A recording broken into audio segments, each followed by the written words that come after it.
by the Miami Heat last night. What a great game. And they did something that's gonna go unnoticed by the casuals. But that shit does not go unnoticed here, my boy.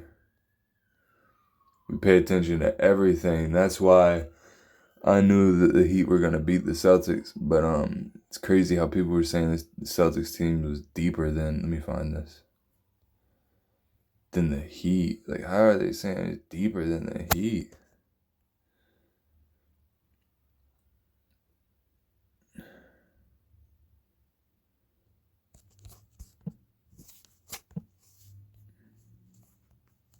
Stick with me here. Stick with me here. Stick with me here.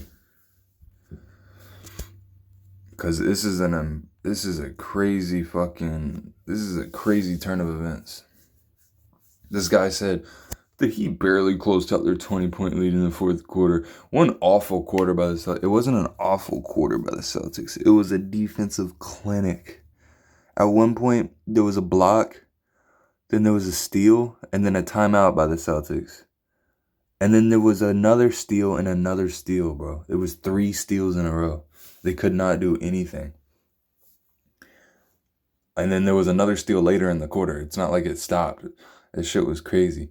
But the thing about it is the Miami Heat played like how they should play, how people talk about them in the first half. Like the way people talk about them, people were picking the Celtics. All year, people were saying the Heat were frauds, bubble frauds. So they played like how people expect them to play. Oh, they're hanging in there. They're just down by 8, but they're losing, and the Celtics are gonna win, and we look like we're playing like shit. And then in the third quarter, they're like, "Psych, this is what we can actually do." And the Celtics didn't score, and we scored 40 points. It's hilarious. They did that on purpose. I know they did. They're like, "Yeah, you guys are right. This is about how we play." You know what I mean? They just let it seem like they were shit. And then in the third quarter, second half, they're like, "Psych, this is how we actually play. This is how we can play. Take notice." That was amazing. I'm more mature now, but I was going to say I never seen that in an NBA game, but I'm sure it's happened before. But they literally played down to make it seem like, oh, everybody's right. The Heat suck. And then they're like, no, this is actually what we can do. Pay attention.